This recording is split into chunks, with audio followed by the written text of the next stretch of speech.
Alright, well, it's the end of May, and we're going to get started mowing hay. We've got about 3 or 4 days here with no rain chances, and it's supposed to be hitting 90. And got the tractor all cleaned up, we got the hay mower hooked up, and we're going to mow a little bit of hay down. Not a lot, but mow a little bit to get started here. Gonna mow some fescue down. But we've got a Kuhn GMD 800 HD mower. It's a 10-foot mower. I believe it's like a 2008 or 2009 model. We've had it since it was brand new. I've had 0 issues with it. It's been an extremely good mower. Mows really well. We've never had anything go wrong with it. The only thing we've ever had to do with it are replace and sharpen blades. But been very impressed with this mower. I put a bunch of new blades on it this morning. Did a little bit of maintenance and washed this tractor up, took the loader off, and got it prepped and ready to go to mow some hay. So we've got a little meadow right over there of some fescue. It can't be more than 2 acres or so. We're going to mow along with this waterway just to kind of feel out the mower, test it out, make sure everything's going to work all right. So let's get started. All right, let's check and see how it's mowing. Mostly what we want to look at here is how short is it mowing. You don't want to mow it off too short, but then you don't want to mow it so tall that you leave a lot of grass, in the field.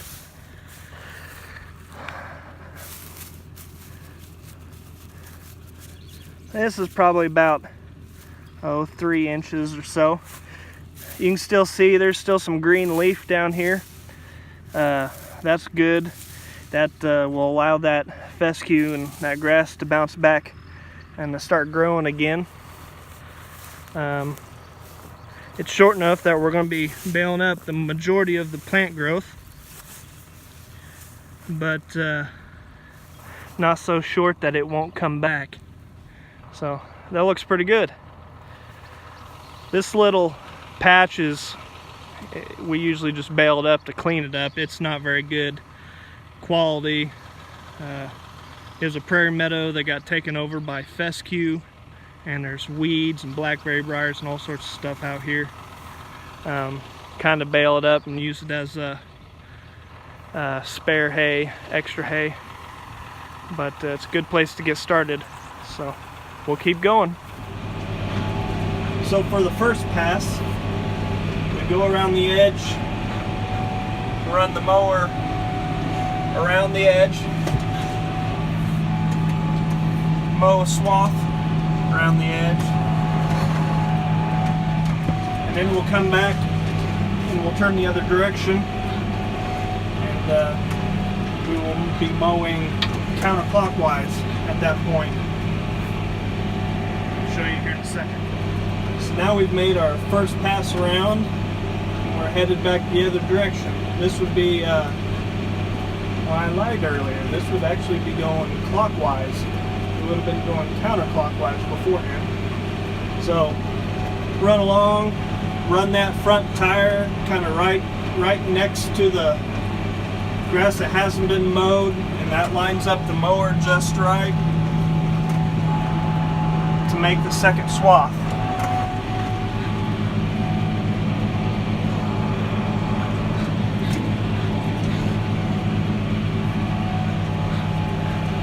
We're moving in C2 at approximately 5.5 to 6 miles per hour. I could probably run even up another gear yet because it's pretty thin out here, surprisingly. I mean, I know it's, for us, this is usually kind of early. We usually don't get to fescue till June, and that's just because of we usually get lots of rain in April and May, and you just physically can't get out out there to mow it. But it's not going to make as much as it did last year, I don't think. And we're going on pass number 3. So you'll see the tire kind of rides in that area where there's no grass. This mower, the way it mows out on the edges, it actually kind of pulls the grass in and leaves kind of a windrow. So, you know, on this side there's a spot where there's no grass, and you just kind of run the tire right there, and puts the mower right where it needs to be. So this is pass number 3.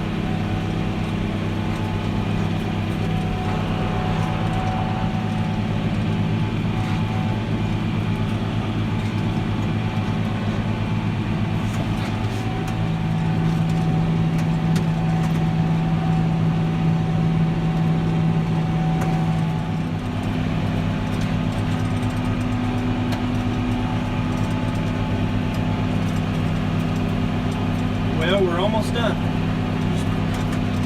Just a couple more rounds, then we'll have to do the ends.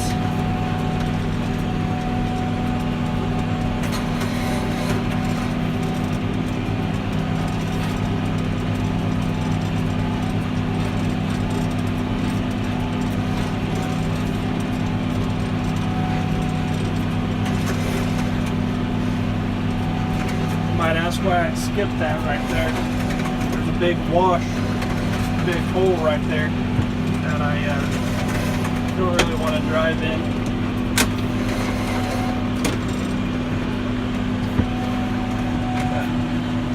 Pick the mower up so I can make this corner. I can lower it back down.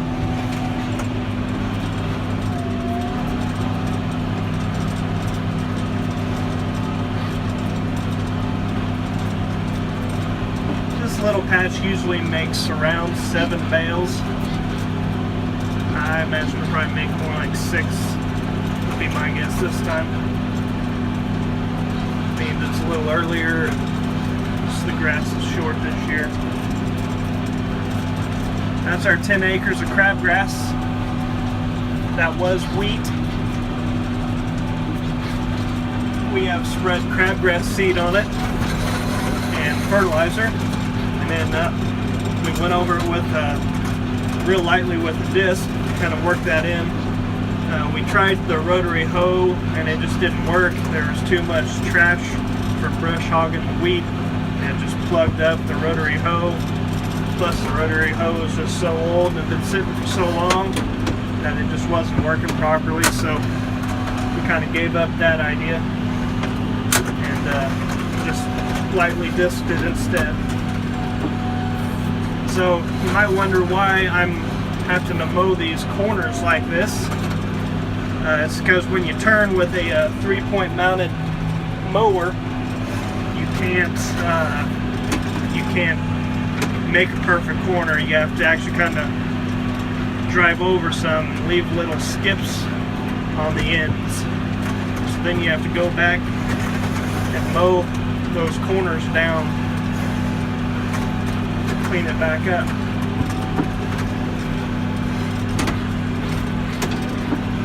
Unless you do what I'm doing right now and just pick it up and drive around.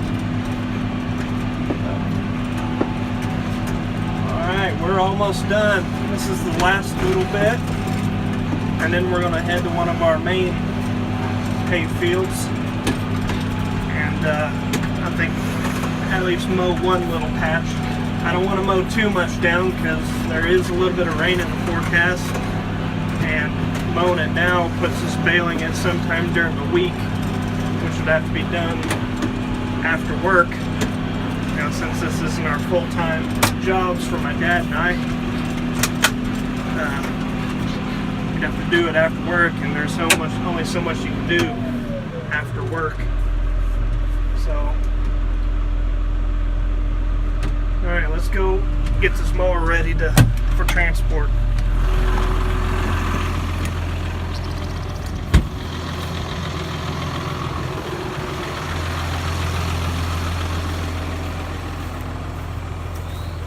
So this mower, you can't just lift it up like it is right now, the front half of this tarp and frame would get into the rear tire on these Kuhn mowers. Some mowers you don't have to do anything, you can just lift it up and go. This is kind of the one feature about this mower that I don't like. I have to get out and fold this up every time before I can head on the road.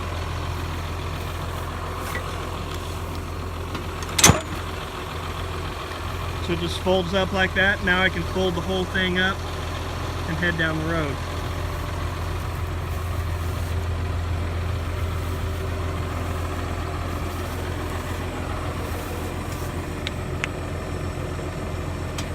The new blades look good.